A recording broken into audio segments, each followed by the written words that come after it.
es cómo entendemos esto y cómo medimos sus consecuencias.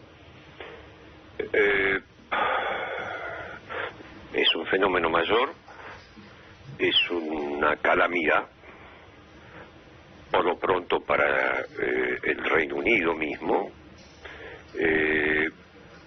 Medir las consecuencias, usted se imagina que es un tanto difícil porque pueden ser muy variadas, pueden tener distintos índices, niveles de gravedad.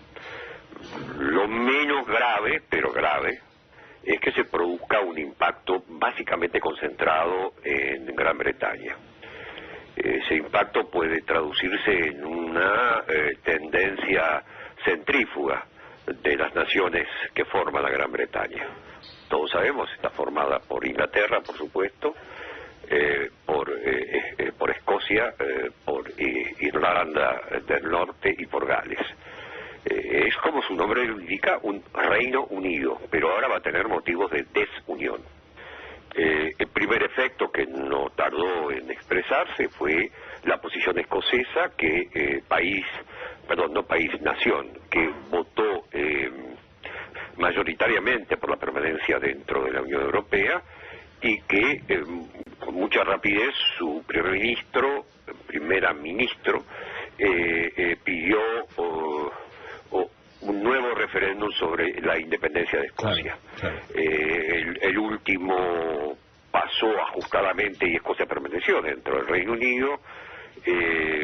A la luz de lo que acaba de suceder, si hubiese un nuevo referéndum, lo muy probable, no lo más, sino lo muy probable, es que Escocia se separe del Reino Unido formando no ya solo la nación escocesa, sino el Estado escocés.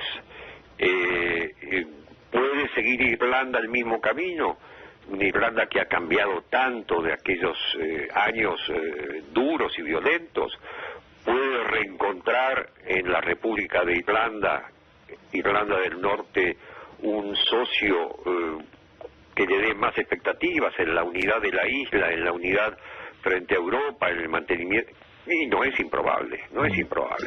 En este caso, síntesis, el resultado de mínima que vamos a tener es el grave peligro para el país que ha votado así de ver reducida su capacidad política, su poder y su espacio, su territorio. Vamos a ver, doctor Caputo, ¿qué pasa con la construcción europea? Porque no se fue cualquier socio, se ha ido a un país realmente muy importante, desde su Producto Bruto hasta lo que realmente proporciona, hasta lo que genera en infinidad de frentes. ¿La construcción europea finalmente es posible?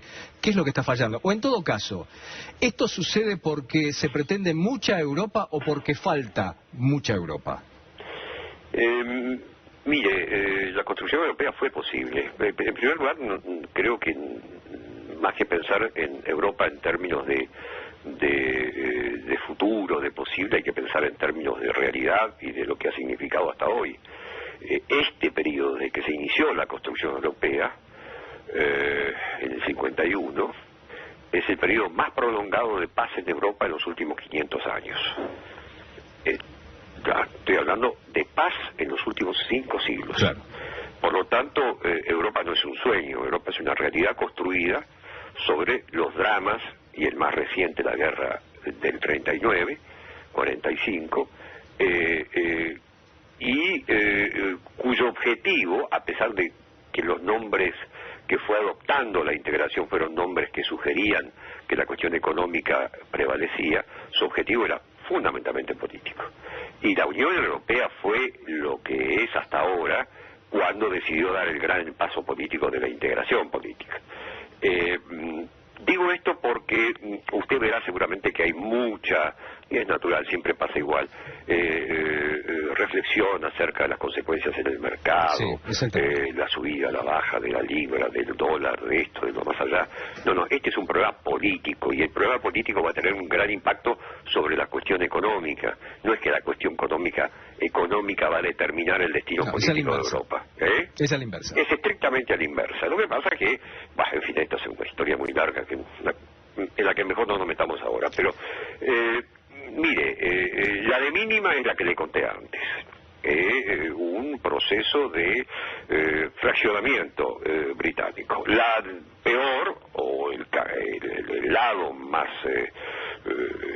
temible de esta historia, es que, como usted bien señaló, estamos sacando uno de los ladrillos sobre los cuales había sido construida la pirámide. Estamos sacando el ladrillo de abajo. Es bueno que nuestros televidentes sepan que, bueno, Gran Bretaña no es de los países iniciales. No, absolutamente. Un largo veto francés, particularmente del general de Gaulle, para que el Reino Unido se integrara. Pero cuando fallece de Gaulle, deja el poder y fallece de Gaulle, rápidamente el ingreso británico se produce. Es una parte esencial. Muy difícil pensar que, más allá de lo que digan los dirigentes, los escuchábamos recién, europeos, el impacto va a ser muy, muy grande.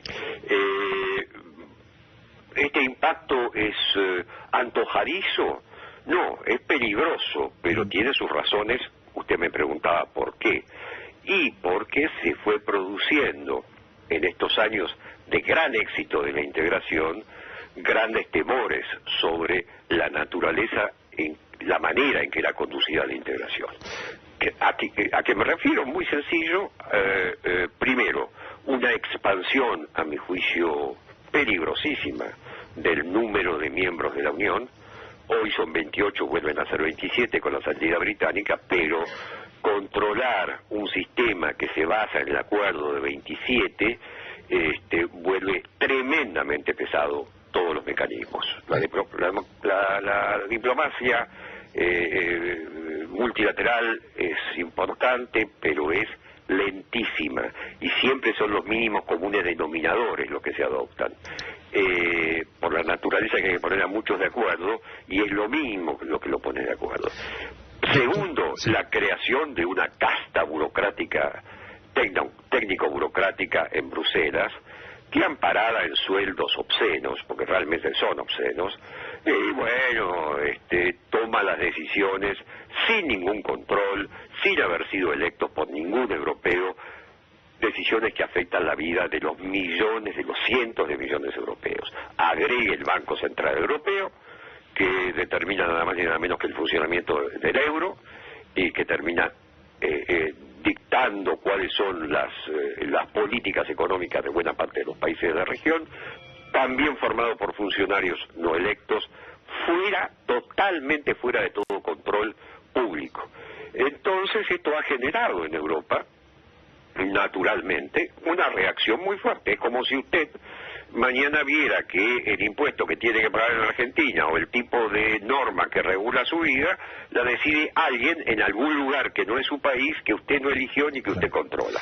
El sueño europeo es maravilloso, pero el exceso de envergadura del avión, el exceso de concentración de poder en burócratas pagados, ya le digo, de una manera increíble, y en instrumentos no democráticos, causa una respuesta de sectores de ultraderecha que tiene acogida en la opinión pública. Vamos a ver, doctor Caputo, mi última pregunta está referida obviamente a Malvinas. ¿Cree usted, es temprano, yo sé que es temprano, porque además, entre otras cosas, supuestamente en el mes de octubre tiene que haber elecciones y dependerá mucho del candidato que se elija, pero ¿qué impacto puede tener esto en el tema de una posible negociación con nuestras Malvinas? A ver, una primera lectura indica que si fueran, vamos a poner nombres eventuales, Boris Johnson por el Partido Conservador o el titular de UKIP, Nigel Farage, no cambiaría demasiado en la política de Estado, en la materia, pero si fuera, por ejemplo, un candidato laborista